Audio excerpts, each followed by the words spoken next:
I'm Art McKee. I'm an industry mentor for Debater Hub. We are an organization working on building AI debate agents capable of helping to improve critical thinking and persuasive skills, and then assessing those skills over time. Okay. So, how do you think this debate helps students, especially in high school, and especially with conflict resolution and stuff like that? So, you are a debater yourself. So. Yes.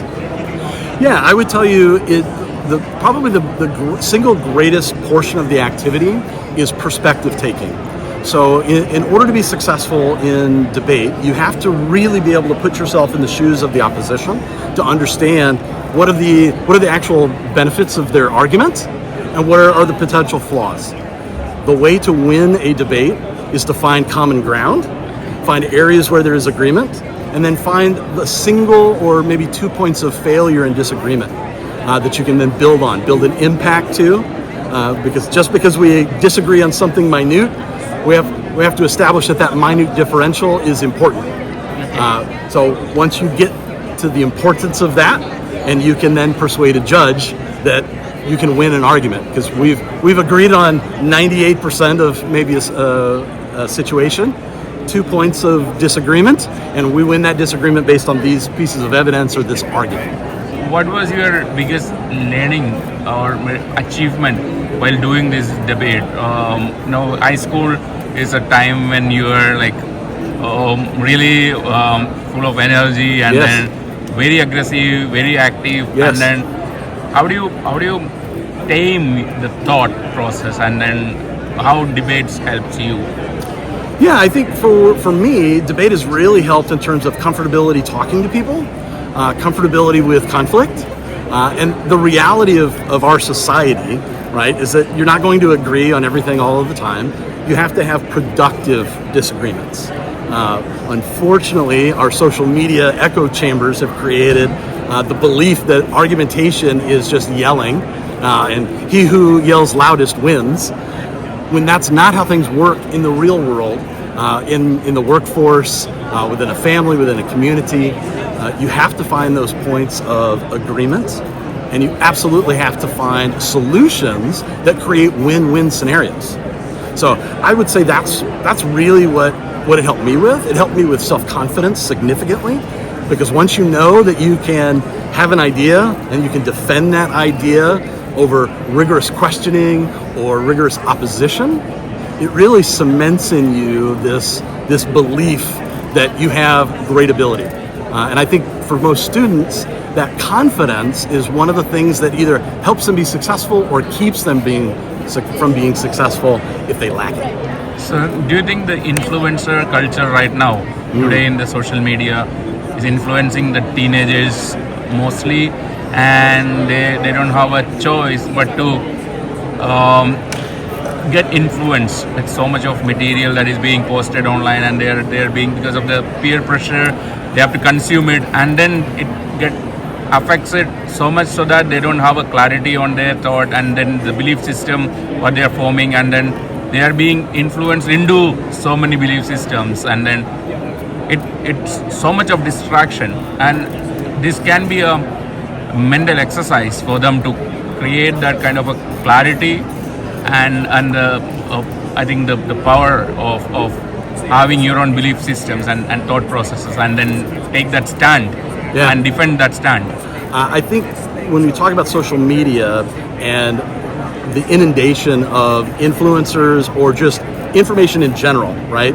Since the 90s, the amount of information available to consumers of data, whether that's the folks in school or folks that are out of school, the more inundated you are, if you lack the skills to discern the quality of the information that you're being fed, you don't question it. If you do not question those things, you really subvert the thinking process to others, which puts you in a very big disadvantage, puts our society in a disadvantage. If we have citizens that are not capable of understanding the quality of evidence or argument that is being put in front of us.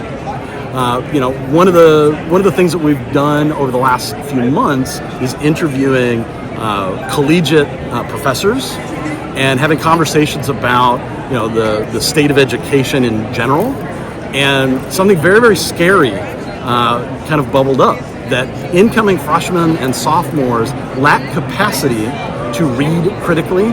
They don't read long form anymore. They're used to watching short videos or used to reading headlines, and their thinking doesn't go beyond the headline. The depth. Correct. That depth of thought, that questioning. And in debate, you're really taught to question everything. Just because somebody says something, that doesn't mean it's true. What citation are you giving me that information from? What perspective did that come from? How many sources of information across maybe a political spectrum or an ideological spectrum are you reviewing to understand what is objectively true versus what are you being manipulated to believe is true? That discernment is something that debate really helps build that skill and the mentality that just because somebody tells you something doesn't mean it's true. Because you'll see a ton of evidence that is from an opinion piece. If I think about the media landscape in the U.S., right? So many of our news programs, or not news programs, not just U.S. Oh, yeah, probably worldwide, are opinion masquerading as news. Especially during elections. Yes, exactly. And lack of discernment during some of the most fundamental times in a democratic process is scary. Very scary, particularly when you have, wealth and power concentrated, the ability to control those communication mechanisms very highly concentrated, without the ability to discern some of those things. You just need $2,000 to just put up an ad on social media to. It's a contested truth. Yeah. Just put boost your post with $2,000, and then you can influence the elections. Yes. Maybe less than $2,000. Probably less. Yeah. Just boost that clip, and then it goes viral, and then it influences the outcome of the democratic process. I mean, voting nowadays, it should be serious about the credibility of people talking about things, because now people look at not the degrees and qualifications, but the number of followers and likes. Yep. If they have 1 million followers, whatever they say is like, wow, taken. Just because everybody is saying something does not make it true. Exactly. I mean, this is something very weird, because what happens with the number of followers, the number of stupid followers you have, and you are socially credible, you are legitimate, and then you build a legacy. Yes. And I think that there has been this incredible movement in education where the humanities have become to get less and less and less societal importance. When right now the humanities are critically important for us to understand these things. Anthropology and humanities is being left out with STEM. Yes. Too much of STEM is important. But coding is overriding STEM now. Yes. At the end of the day, we are human. And if we do not focus on our humanity, what is left? And the capabilities that we have built over time, especially with debating skills, with comprehension, with creating an understanding of the world that we live in, not the world that we lived before, but today and tomorrow. Correct. Because we are on a continuum. Yeah. And we are either improving or we are declining, and we are in control of that. Yes. So we need to take control. That's why it is so important for us to kind of propagate debate as a pedagogy for instruction. Exactly. If we had our way, we would have debate across the curriculum. Every subject should be discussion-based, debate ideas, create that environment where there is healthy disagreement to find those areas of common ground and get to things that are objectively true. This is one of the key components of social emotional learning as well. Yes. Because when you have to speak to someone and then convince them, and then you have to listen to them, and then empathetically you are absorbing data, at the same time broadcasting information and being polite. This is what is lacking today, because you are become islands of media consumption. Yes. So I think this is the most critical skill above STEM. I think this is what is lacking right now. Active participation in communication and exchange of ideas. Yes. So we kind of believe that the future job interview, we don't know at what point in the future, but the future job interview will be an AI agent doing a reverse Turing test. Can you prove to the AI that you have human skills that they cannot replicate? The World Trade Organization has said that there are a handful of skills that we used to call soft skills that will be the skills of the future that are going to be necessary to navigate in this environment. Because so many things that we've put emphasis on, content mastery. Oh, I have 5 years and I'm a CPA. Well, guess what? AI is a CPA in 30 seconds and will handle everything and not miss anything, unlike a human counterpart. So if we don't start thinking about how do we insert ourselves and how we can use our humanity to move things forward, we're in trouble. We're in trouble at a global scale. That's what, exactly. Now the biggest challenge we see, why I love model UNs, the UN replicas that we call it, because now there is a national interest at play. Yes. So you have a national interest, I have a national interest. And then how do you, again, from a national perspective, to make students think from an international perspective, the global perspective, from a geopolitical perspective, right? That's again going to be very serious issue, because now look at all the wars we have, all the conflicts we have, disputes that we have on a national level, international level.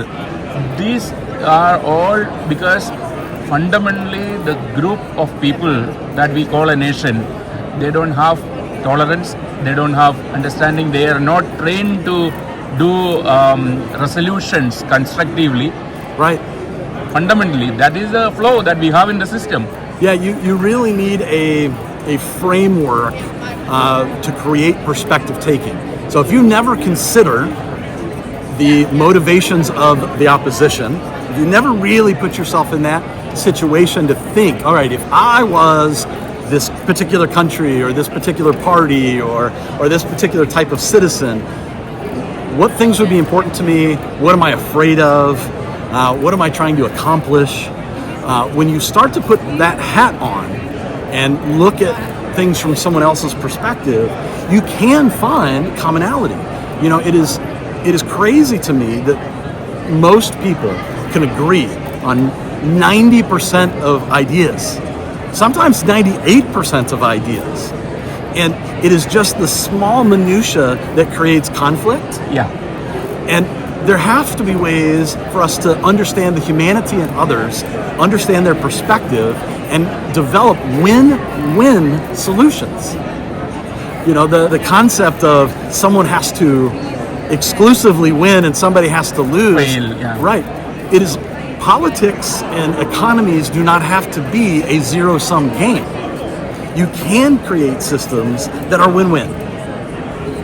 But that only happens if you're really perspective taking, if you're really understanding what the goals are and where we agree. It's a complex process, and when we say it's very easy and it's very simple to say this. Yes. But how do you go to a 11-year-old child in a classroom where he's distracted so much and there's a lot of things to learn, there is grades coming up, assignments, assessments coming up, teachers not interested, parents not interested in this, yeah. School leaders not interested in this. And how do you create that affinity to such a process, learning that process? That's where you are in, and I think to make it interesting for all these stakeholders. Yes. Yeah, in my opinion, it does come down to support structures, and it comes down to engagement. When I was in high school, just as an example, I was an athlete. So I played football, I played basketball, I ran track, and I took an elective course in debate and public speaking. And I found that I was very challenged. Other coursework was relatively easy. Didn't hold my attention. I didn't really have a passion for much of the other coursework that I was taking. But the moment I was given the ability to argue, to take an opposition, and understood that the power of opposition is in finding agreement, something just clicked. That's exactly. I mean, when you're playing sports, if you have to win, the other party has to fail. Yes. In life, we've been trained. Basic human instinct, basic animal instinct, Yes. is to kill, hunt, and then capture, enslave. So this is where that humanity that you told Yeah. just right now, with empathy, Yes. how do you make the other person win? At the same time, you are also winning. Yeah. This is like beyond. This is spirituality that we are speaking about. Yes. This is not just humanity, but beyond. I You have to agree. You have to be superhuman. Well, I really think that when we perspective take, when we look at things from somebody else's view, we understand how interconnected we all are. And once you come to that realization, the world really opens. If you want to talk spirituality or just community, The divine connection between human beings. yes, It's an inter-network of humans yes, that we live in, but unfortunately, selfish thought process, and then we ego keeps us. yeah. Ego is a challenge, and if you're talking debate, and I can't tell you that in the debate community there are no egos. There definitely are egos. But we are grooming, and we are pruning, and we are taming Yes. the ego. Yes, because I think, particularly in a competitive environment or an environment where you are forced to defend and may have to eventually change your opinion, those create. It's like a muscle.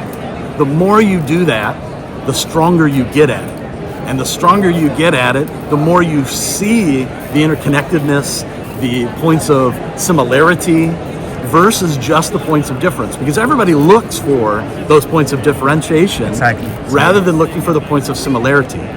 And to win a good debate, your number one objective is to find what you agree on fundamentally, because until you're there, all you're doing is arguing, you're not debating. You have to teach the next generation to agree to disagree. Yes. So Yes. that's not part of the curriculum right now. Correct. And if you look at the history of the United States and the history of our government, in the late 1600s, early to mid 1700s, the colonial colleges, they actually taught exclusively using debate. Students had to debate twice a day. I think that's the kind of frequency we need to have today, because we have gone back to those days right now because of the islands that we create for ourselves and our kids. We in families, we don't speak to our children. I mean, we have less time because we are consuming again what they are consuming. That is where I think, from a democratic perspective, from a demographic and anthropological perspective, and also from a global perspective, debate is one of those key things. I think that has to be the main focus in curriculum design. I could not agree more. I really couldn't. I believe that is a critical human skill, and it's why we're doing what we're doing. We're actually creating some resources to give away. We're partnered with the National Association of Urban Debate Leagues, so underserved communities that don't have access to good debate programs, we're giving them access. We are looking at it from a political perspective. Yes. So every child has to be politically active, and they have to be groomed and trained and inducted into the political system, because when you talk about democracy, the first thing is you have to have an understanding of what the polity is, what politics is, how it works. Without Civic political engagement. science, political science is very critical today. And we talk about our duties more. We talk about our rights more. But are we training our students to be the next president of USA or the next prime minister of India? We don't want them to do that because it's very unsafe. Right. So then who is going to lead next? And that's the bigger vision we have to give to our kids, because they are supposed to be the future of what we do. Right. And if we can't groom them, train them, then it's like... Right, yeah. At the end of the day, it's really about equipping them with critical thinking skills, right? So they don't just believe headlines, that they can discern good information from bad, understand what is good evidence and what is not, what is opinion, what is logical fallacy. And that bigger vision, Yeah. of global connectedness. Thank you very much. My pleasure.